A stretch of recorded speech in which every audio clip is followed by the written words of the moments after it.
Olá, meu nome é Eduardo e hoje a gente vai interpretar, traduzir Far From Any Road, The Handsome Family, a pedido do Renato. Hoje a gente vai falar do tema de abertura do True Detective. Confesso aí que eu não conheço muito essas séries policiais, a única que eu assisti era o Dexter, mas eu li sobre essa música e ela tem um tema muito interessante, é uma letra bem legal de se ver, tem bastante palavra pra gente aí poder explorar, interpretar, traduzir. Então, pedido do Renato, e Renato é um nome que é complicado porque ele cai na categoria Eduardo também, então uma pessoa de fora vai se complicar pra falar, né? Provavelmente vão dar aquela enrolada, Renato, e não vai sair certo, então sempre um apelido é recomendado, né? Os meus colegas me chamavam de Ed, que aí eles não precisavam falar Eduardo e ficava tudo bem. Lembrando que nesse canal você pede uma música aí embaixo nos comentários, eu traduzo e interpreto e talvez a gente aprenda alguma coisa com isso. Eu também traduzo, supervisiono e interpreto letras de música para compositores, poetas, escritores. Então, tu tem um trabalho, quer deixar o teu inglês gringo, dá uma olhada na descrição para ver como tu pode entrar em contato comigo. A primeira coisa que dá para destacar dessa música é a voz do cantor, né? Meu Deus do céu, que grave, interessante, né? Esse tema aí que tem esse clima meio western, meio cowboy, meio México, tem todo esse clima de deserto mesmo, e a música, a letra representa isso, mas vale destacar essa voz, né? From the dusty mesa, her looming shadow grows. Eu tentando o mais grave que eu consigo, eu não chego nem perto do que esse cara consegue. Então que voz, hein? Que voz. Se eu tivesse essa voz, eu acho que eu gravava western o resto da minha vida. Então vamos pro verso 1. From the dusty mesa, her looming shadow grows. Do planalto empoeirado, a sombra dela, a sombra iminente, está crescendo. Mesa é um planalto, é um platô. Então seria uma superfície plana e empoeirada, porque é o clima de deserto, né? Então um lugar deserto, plano. A história dessa música é baseada num cactus que cresce uma vez a cada 10 mil anos. Então, a sombra iminente que está crescendo é simplesmente o nascimento dessa planta, né? Desse cactus aí que está crescendo. E ele ser venenoso tem a história, né? O folclore de que quem chega perto dele enlouquece. Aí mais pra frente a gente vai ver por quê. Tem um sentido. Hidden in the branches of the poison creosote. Está escondido nos galhos do creosote venenoso. Creosote é uma planta que dizem aí que os seus galhos e as suas plantas, quem chega perto, ela tem uma substância que ela causa alergia. Então talvez o creosote não é o cactus que eles falaram, ou eles estão misturando as duas coisas, aí eu também já não sei. Ou talvez o cactus cresça perto dessa planta, e aí já seja um indício de onde procurar, mas simplesmente dizendo que ele está escondido nos galhos dessa planta que é venenosa. She twines her spines up slowly towards the boiling sun. Então ela vai contorcendo as suas espinhas, né, os seus espinhos, devagar, vagarosamente, em direção ao sol fervente. Então simplesmente dizendo aí que está crescendo, né? E aí agora eu já não sei se ele está falando do cactus ou se ele está falando do creosote. Então a gente vai ver, né? Ou talvez seja o creosote, eu já olhei aqui, não é cactus, né? É uma planta bem de deserto, assim. Então, aí a gente tem que interpretar, ou talvez alguém conheça melhor essa história, deixa aí embaixo nos comentários e me diz a diferença, né? Entre esse cactus venenoso e o creosote. Ou até o nome do creosote em português.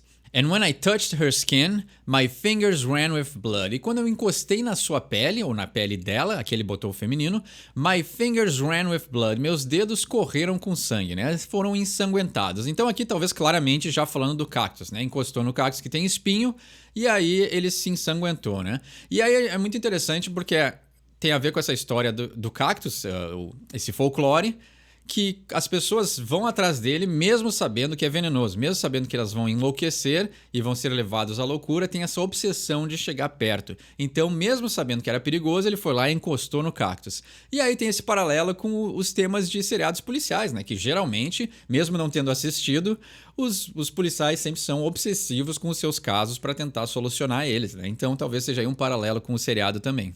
O que é interessante também nesse som é que cada verso representa uma fase do dia. No primeiro verso eles estão no dia com o sol lá em cima, o sol fervente, e agora no segundo verso a gente vai ver que o crepúsculo já está chegando, então o sol está indo embora e a lua já está aparecendo e está indicando que as coisas vão ficar escuras, né? Então o anoitecer sempre representa já o frio, o gelo e alguma coisa já está vindo que vai mudar essa situação. In the hushing dusk, under a swollen silver moon, I came walking with the wind to watch the cactus bloom. Olha só, e poesia, né? Isso que é muito legal nesse som, assim. O jeito que eles escrevem é bem poético, né? Então a gente vê aqui. In the hushing dusk under a swollen silver moon. No crepúsculo silencioso, ou no anoitecer silencioso, debaixo de uma lua prateada que está inchada, né? Então, swollen silver moon é uma lua prateada inchada, uma lua bem grande. Então, o dia já está se acabando, aquele sol fervente não existe mais, e aí ele está vendo já essa lua grande no horizonte. I came walking with the wind to watch the cactus bloom. Eu caminhei junto com o vento, então talvez ele foi carregado, né? O vento indicou para ele onde estava esse cactus para observar o cactus florescer. Então já está chegando, ele finalmente encontrou essa planta, esse objeto de desejo que ele tinha tanto. E o que acontece com letras muito poéticas também é que eles usam palavras que também tem que tomar cuidado na hora de pronunciar, né? A strange hunger haunted me, the looming shadows dance. I fell down to the thorny brush and felt a trembling hand. Entrando na poesia, né? A strange hunger haunted me. Uma fome estranha me assombrava. Então aqui ele está dizendo, né? Não é aquela fome normal, é uma coisa de faminto, né? The looming shadows danced. As sombras iminentes já estavam dançando, né? E looming também pode ser uma forma de ameaça. Então, talvez, como ele chegou mais perto, no primeiro verso ali ele fala looming também, mas ali é com o jeito de que a sombra estava crescendo. Aqui ela já está ameaçando ele, porque ele já está muito perto. E lembrando que no verso anterior, ele encostou no cactus. Então, ele já foi consumido pelo veneno dessa planta. E aí ele está dizendo, né, que essas sombras aí já estão dançando com uma forma mais ameaçadora, porque ele já está sendo tomado pelo veneno do cactus. I fell down to the thorny brush and felt a trembling hand. Eu caí na moita espinhosa, então aí talvez remetendo ao creosote, que é aquela planta que ele fala no início, né? Porque talvez cactus não tem moita, né? O cactus é simplesmente aquela forma que cresce no deserto, mas não tem moita. Mas aqui ele está representando moita, então talvez ele esteja misturando também essas duas coisas, assim. Onde o cactus cresce, talvez também cresça o creosote, então ele caiu na moita espinhosa e sentiu uma mão tremendo. Como no outro verso também ele fala que encostou na pele dela, né? Lembra que ele falou no outro verso? Aqui então talvez ele sentiu uma mão tremendo, pode ser a dele, que já está sendo totalmente consumido pelo veneno, ou pode ser também a mão de alguma outra coisa. Talvez ele estava viajando tanto por ter sido envenenado que essa mão tremenda ele sentiu talvez uma presença de outra pessoa, outra entidade. Então aqui eu posso revelar o grande mistério dessa música, é que ela foi baseada em uma planta que crescia perto da cidade de Jamestown. E essa planta ela tinha propriedades psicodélicas. E como ela estava crescendo perto, acho que da fonte de água da cidade, quem bebia a água ficava tendo alucinações. Então toda essa história é baseada nas pessoas chegando perto dessa planta e sendo consumidas pelas alucinações que ela causava. Então eu acho que eles já deram um tom de poesia e misturaram com essa história de um cactus que só cresce a cada 10 mil anos, mais o creosote, que é uma planta venenosa, e aí formaram o enredo dessa história que a gente está traduzindo e interpretando hoje. Então em inglês tem muita interpretação. Se tu fosse ler talvez essa letra literal, tu não ia pegar todas essas partes escondidas por detrás da interpretação. Por isso que é muito bom saber inglês e mais do que saber o contexto, mais do que saber o significado das palavras, saber a intenção que o artista quis quando ele escreveu a música.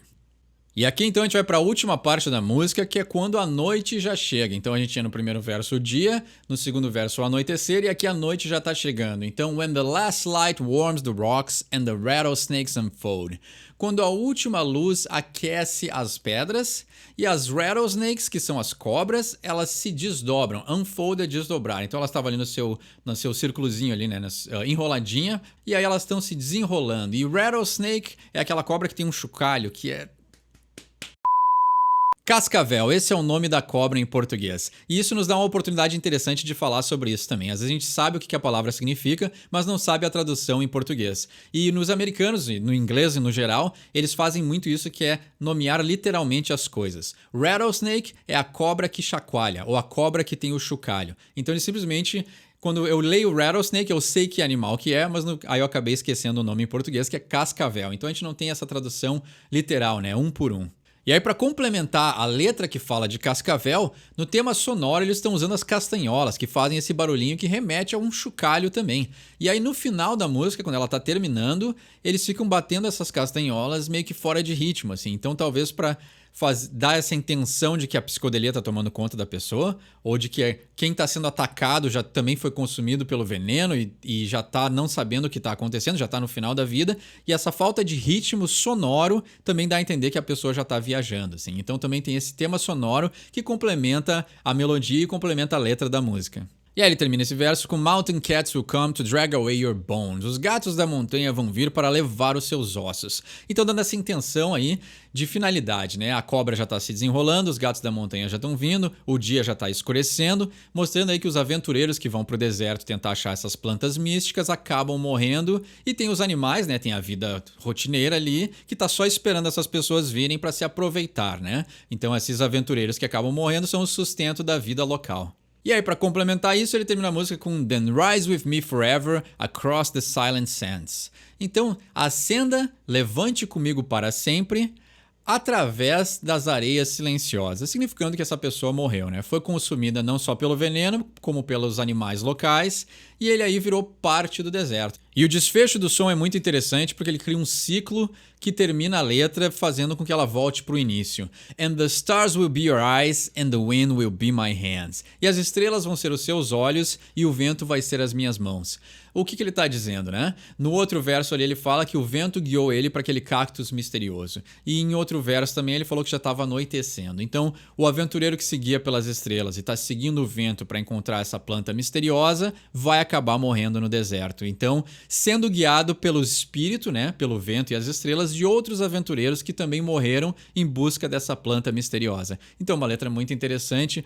Poesia pura, vozes incríveis cantando essa música, um clima bem de deserto mesmo, sonoro, né? Um tema sonoro bem de deserto, dá pra sentir a areia saindo pelos alto-falantes quando tu escuta essa música. Então, músicas que sabem criar um clima também são muito, eu valorizo muito, assim. Então, é um tema muito legal, eu não conhecia porque eu também não tô muito ligado nesses seriados de detetive, mas eu achei muito legal poder analisar e interpretar essa música. Obrigado, Renato, por ter pedido, espero que tenha gostado da tradução. Tem uma tradução melhor, deixa aí embaixo nos comentários, achou um significado que eu não achei, entende um pouco mais sobre essas plantas de deserto que eu não entendo, confesso que não entendo mesmo, deixa aí embaixo nos comentários. Esse é o Sorry for My English, quem sabe inglês não precisa pedir desculpa.